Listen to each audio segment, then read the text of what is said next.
Salam dəyərli izləyicilər, Biqaz Qəsun xəbərinin bugünkü qonağım Afrika-Azərbaycan Cooperation Təşkilatının təsisçisi və icraçı direktoru Rəna Qəfərovadır. Xoş gəldiniz Rəna xanım. Çox sağ olun, təşəkkür ederim. Rəna xanım, istərdim başlayaq ondan ki, Azərbaycan-Afrika münasibətləri sizcə hal-hazırda, yəni formalaşma dövrü kimi qiymətləndirmək olar, yoxsa artıq strateji bir mərhələyə keçib yəni bu münasibətlər? Düşünürəm ki, əlbəttə ki, artıq strateji mərhələyə keçib. Bir də münasibətlər var, siyasi və yaxud iqtisadi. Düşünürəm ki, siyasi münasibətlər ildən ilə gördüyünüz kimi də beynəlxalq tədbirlərdə Afrika ölkələrinin rəhbərlərinin iştirakını görürsünüz və oradan gələn delegasiyalarda görürsünüz. İldən ilə əlbəttə ki, artmaqdadır, amma iqtisadi əlaqələri biz elə çalışırıq özümüz ticarətimizi ölkələr arasında artıraq. 25 may tarixində Azərbaycanda Afrika günü keçirildi. Yəni, ümumiyyətlə, mənə maraqlıdır ki, Afrika ölkələrinin dövlət rəsmiləri və ya iş adamları Azərbaycanla hansı sahələrdə əməkdaşlığa daha çox maraqlıdırlar? Deməli, 25 mayda keçirilən tədbirdə biz də iştirak elədik. Orada artıq Afrika ölkələrinin səfirləri var idi, bizim Afrika ölkələrindəki səfirlərimiz var idi və bir çox iş adamları, Azərbaycanda yaşayan Afrikalılar var idi. Hansı ki, bilirsiniz ki, tələbələrimiz var, iş adamları var. Onlarla birlikdə biz keçirdik Afrika gününü. Sualınıza cavab olaraq deyə bilərəm ki, Afrikalılar Azərbaycandan bir çox sahələrə maraqlıdırlar.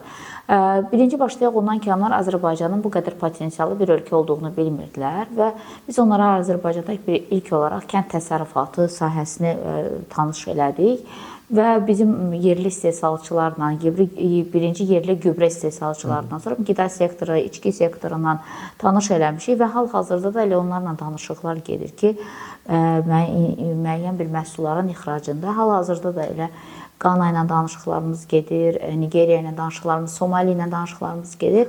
Azərbaycanda istehsal olunan qida məhsullarını Afrikaya ixrac etmək. Əfsuslar olsun ki, əlbəttə ki, orada çətinliklər də var. İndi o çətinliklərdən də sonra danışarıq. Bir də ümumiyyətlə Azərbaycan Afrika yəni iqtisadi əməkdaşlığı hal-hazırda yəni Cənub daxilində belə deyim də yeni inkişaf modeli yarada bilərmi? Bax, bu haqda istədim fikirlərinizi öyrənim.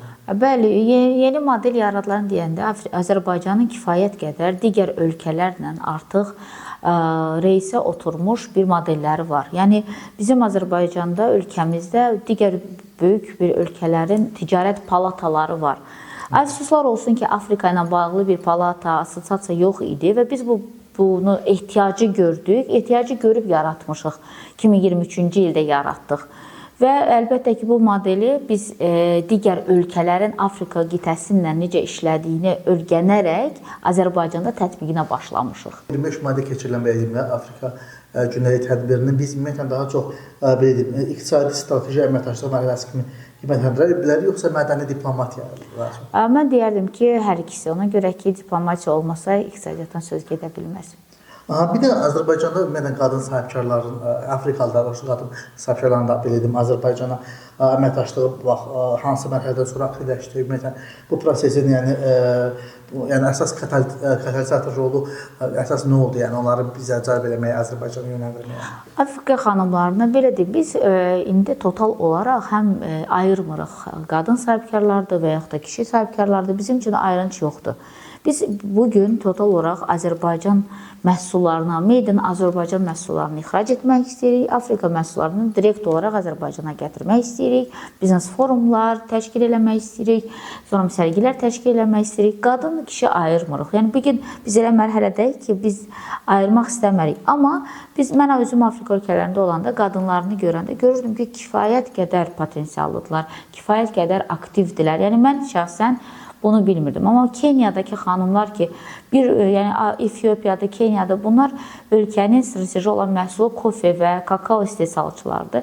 Kofe məhsullarının istehsalçıları çoxu Kenya qadınlardır. Çoxu orada artıq görürük ki, qadınlar necə aktivdirlər. Azərbaycanda isə qadın sahibkarlar son belə deyim 5 ildə aktivləşiblər. Müəyyən bir assosiasiyalar yaradıldı, qadın klubları yaradıldı.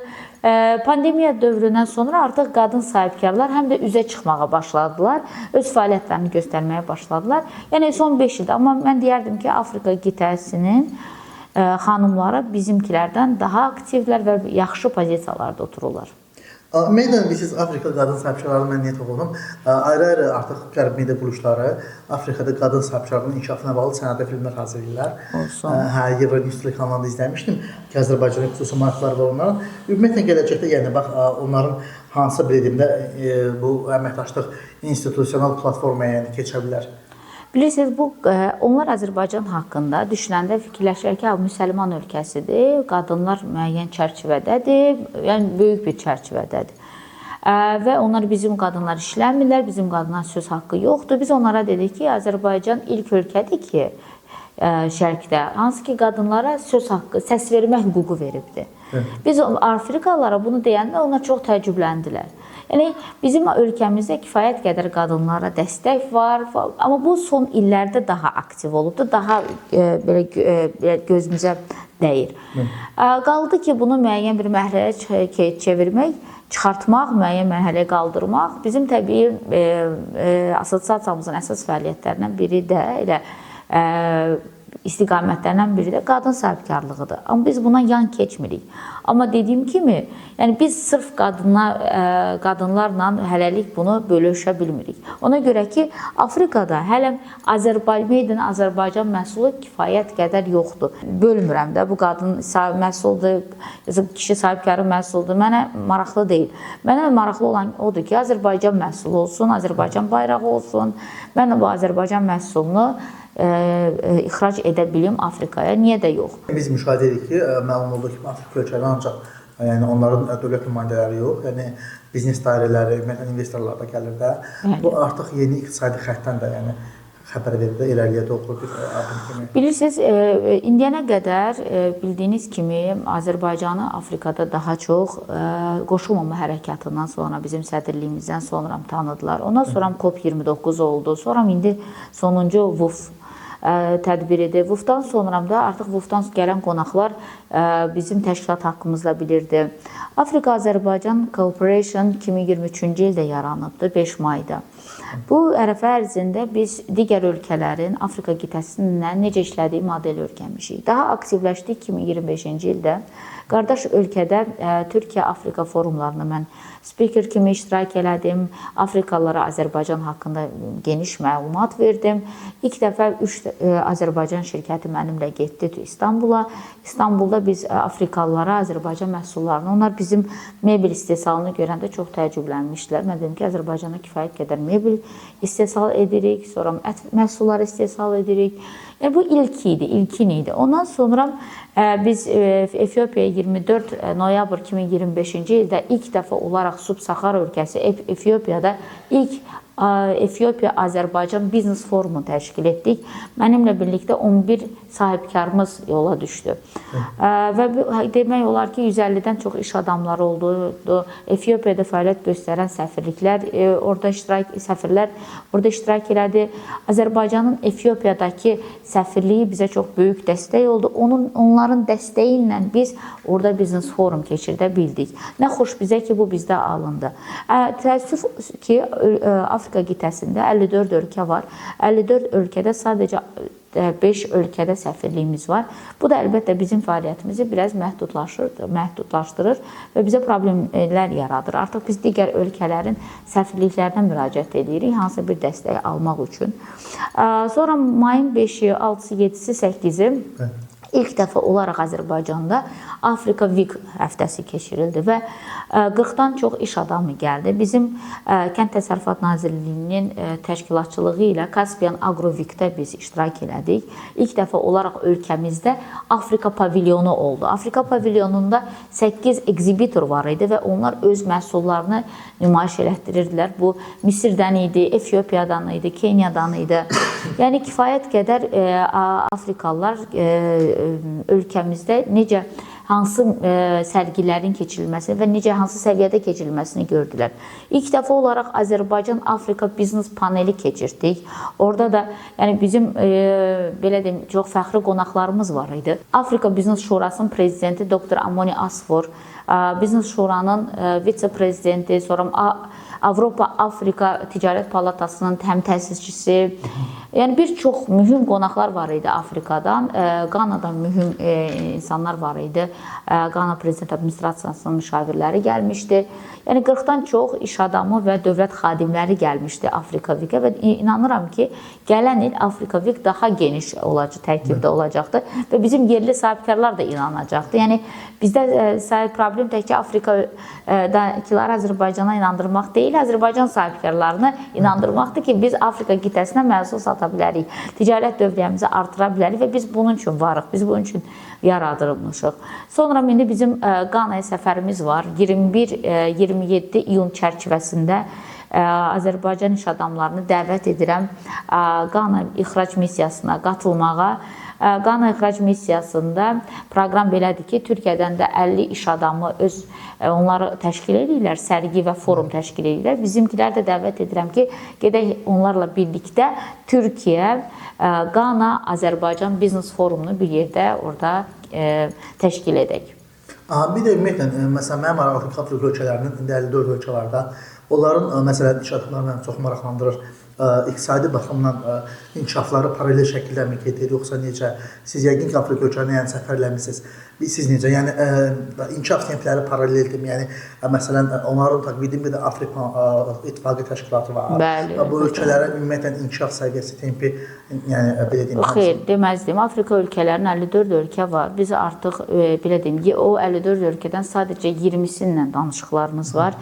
Digərlərindən, əlbəttə, biz ölkə seçəndə mütləq oranın təhlükəsizliyinə baxırıq, oranın siyasi stabilliyinə baxırıq, sonra iqtisadi risklərinə baxırıq, siyasi risklərinə baxırıq və ondan sonra biz hansı bir ölkənin, yəni Afrika qitəsi deyəndə mən orada bir çox ölkələrlə çalışmaya bilərəm. Ona görə ki, mən bugün özüm də əgər hansı bir ölkəyə getmirəmsə və orada müəyyən bir həqiqətən də risklər varsa, mən heç bir sahibkarı da inandıra bilmərəm və özümə də apara da bilmərəm də ki, gəlin gedə. Ona görə o ölkələrdə baxsaq sualınıza cavab, xeyr, orada paralel şəkildə deyil.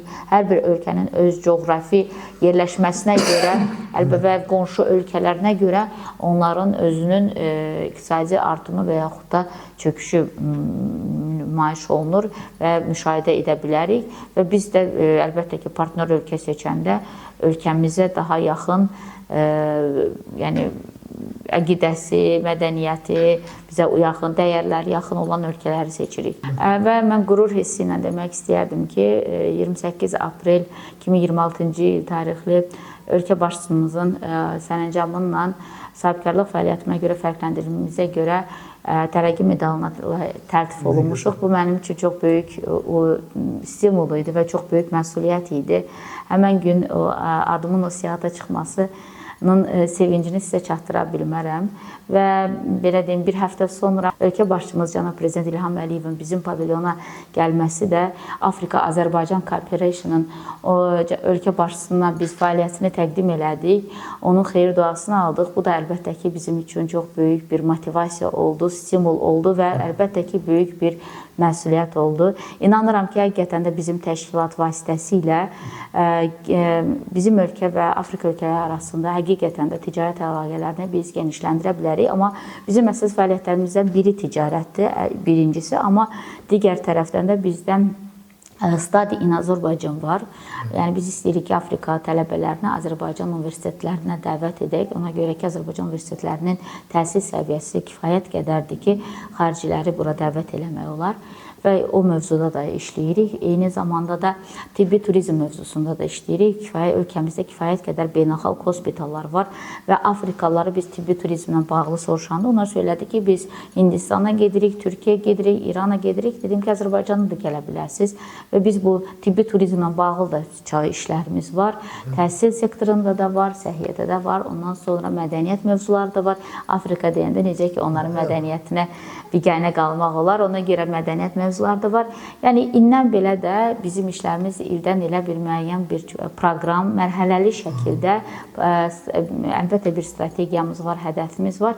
Mərhələli şəkildə Afrika qitəsi ilə bir çox mövzularda əlaqələrimizi genişləndirməyi düşünürük. Çox gözəl, çox təşəkkür edirəm. Çox sağ olun, minnətdaram, çox sağ olun.